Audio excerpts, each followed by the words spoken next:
Што ќе се случи ако официјално биде објавено дека не сме сами? Замислите колку индустрии се под закана од таквата објава. Ако вонземјани не посетуваат со летала кои имаат антигравитацијска технологија, како таа би можела да го промени начинот на кој ние патуваме овде на земјата? Кое е горивото што се користи за таа антигравитацијска технологија?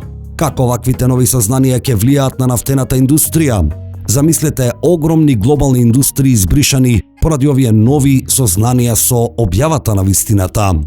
Ако предпоставиме дека објавата вклучува докази за летала што користат антигравитацијска или некаква нефундаментална напредна технологија, тогаш автоматски следи логичниот заклучок дека тие летала не работат со бензин, дизел, керозин или било кој друг хемиски извор на енергија што денес го користиме. Ако тие навистина може да маневрираат со остри агли, огромни забрзувања и безвидливи издувни гасови, како што се тврди во извештаите, тогаш нивниот погон е нешто што фундаментално ја надминува нашата физика за транспорт. Тука филозофијата и економијата се преклопуваат. Она што ние денес го нарекуваме цивилизација е всушност огромна мрежа од системи изградени околу ограничени енергетски ресурси. Нафтената индустрија која има годишен обрат од трилиони долари не е само извор на гориво. Таа е темел врз која почива голем дел од глобалната геополитика, банкарство, воени интереси и инфраструктурата на транспорт. Ако некое неземјено летало функционира без фосилни горива, тогаш може да предпоставиме дека користи нешто по-прогресивно, енергија од нулта точка, или манипулација со простор-времето, или квантно енергетски извори, или нешто што моментално не можеме ниту да го замислиме. Ова не води до драматична мисла. Како ќе преживеат индустриите што зависат од сегашните форми на енергија? Можеме да замислиме сценарио во кое две огромни глобални индустрии, нафтената и автомобилската, исчезнуваат во рок од неколку години, ако човештвото би добило пристап до нешто подобро. Замислете транспорт без патишта, возила кои лебдат без тркала или инфраструктура, развиени на принципи кои денес ги сметаме за научна фантастика. Тоа би значило дека буквално милиарди долари вложени во инфраструктура, цевководи, фабрики, рафинерии би станале безвредни. Овде треба да направиме и важна забелешка.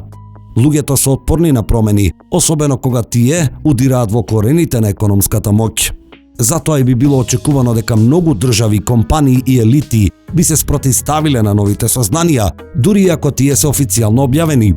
Историјата е преполна со моменти кога технологијата напредувала, а моќните институции се обидувале да ја сокријат, да ја забават или да ја спречат таа промена поради сопствени интереси.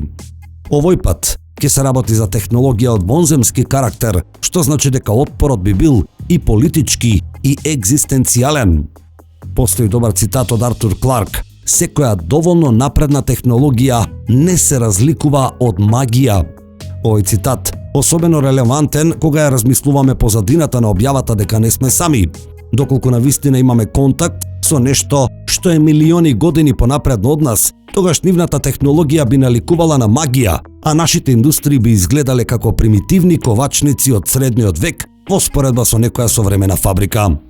Исто така треба да се земе во предвид дека ваквата објава не би ја потресла само економијата, туку и психата на луѓето. Јавноста би се поделила на повеќе групи. Оние што ќе ја прифатат вистината со надеж и љубопитност, оние што ќе се плашат од непознатото и оние што ќе западнат во негација. Иако звучи чудно, психолошката реакција би имала директен економски ефект. Стравот кој го намалува пазарниот оптимизам е сосема различен од позитивната љубопитност, која може да го забрза технолошкиот развој. Нафтената индустрија е најочигледната жртва, но далеку од единствената. Автомобилската, авиоиндустријата, патната инфраструктура, дури урбанизмот би можеле да се редизајнираат.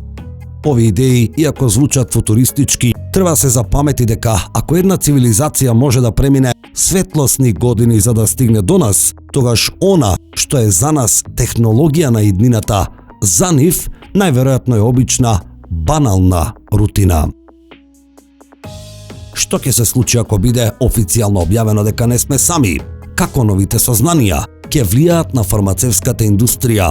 Доколку некоја вонземска цивилизација е толку напредна што може да патува низ галаксијата и космосот, тогаш какви напредоци има во медицината? Можат ли новите сознанија да ја избришат целосно глобалната фармацевска индустрија? Какви ќе бидат болниците? Дали ќе се претворат во музеи? Ако светот доби официјално соопштение дека не сме сами, а уште повеќе ако дојде до размена на знаење, фармацевската индустрија би ја доживеала најдраматичната трансформација во човечката историја. Фармацевската индустрија денес заработува трилиони долари годишно од лекови кои најчесто го контролираат симптомот, а ретко ја елиминираат причината. Науката и економската логика зад фармацевската индустрија функционира на принцип на континуирано третирање, а не целосно исцелување. Тоа е позната критика што многу филозофи, социјални критичари и лекари ја кажуваат со децении.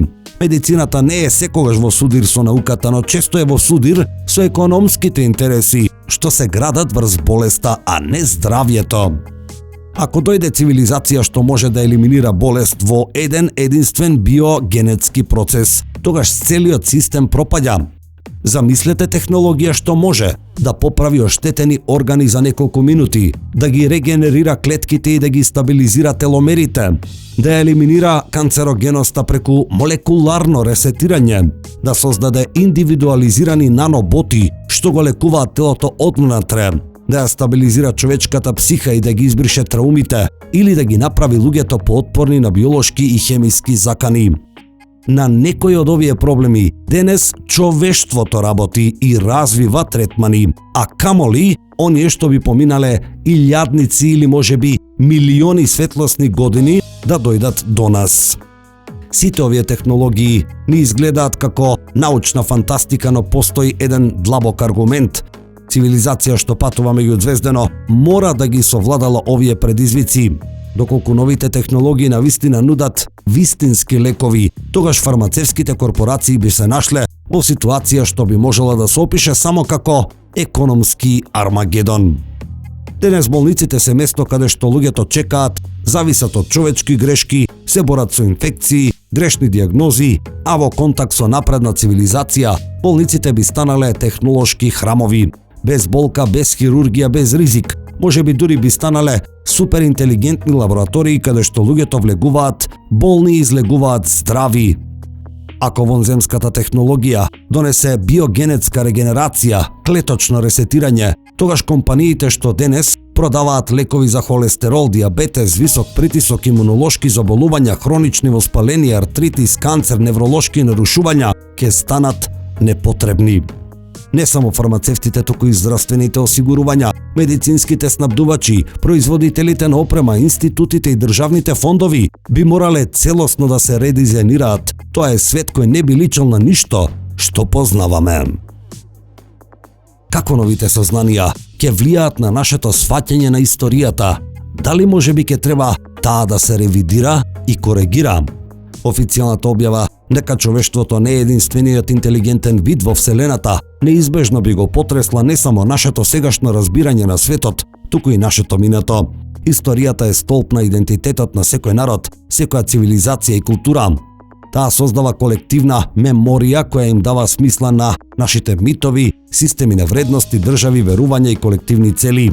Ако новите сознанија или директна вонземска комуникација покажа дека човечката историја не била изолирана, туку на различни начини вмешана со некоја напредна неземјена интелигенција, тогаш многу од нашите историски заклучоци мора да се стават во прашање.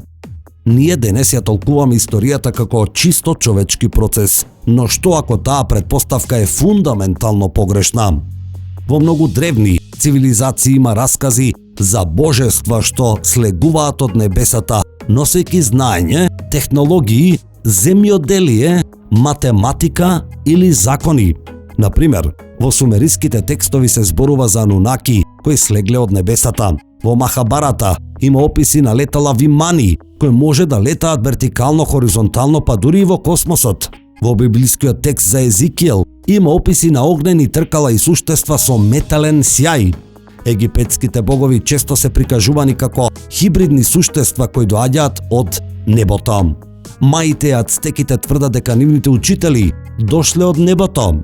Дури и стари африкански племиња имаат такви приказни, па дури и се облекуваат во костими кои наликуваат на космички одела и прават ритуали во нивна чест. Денешната историографија ги толкува овие приказни како митови, символични алегории или религиски интерпретации на природни феномени. Но ако човештвото добие потврда дека не сме сами, дали овие древни текстови ќе треба да се препрочитаат буквално со нови очи? Дали треба да се преиспитуваат некои необјаснети структури и артефакти? Историјата засега вели дека сите овие структури се дела на примитивни човечки заедници, но колку побрзо ќе се промени толкувањето ако имаме доказ дека друга многу постара цивилизација или повеќе од нив била активна на земјата пред или паралелно со човекот.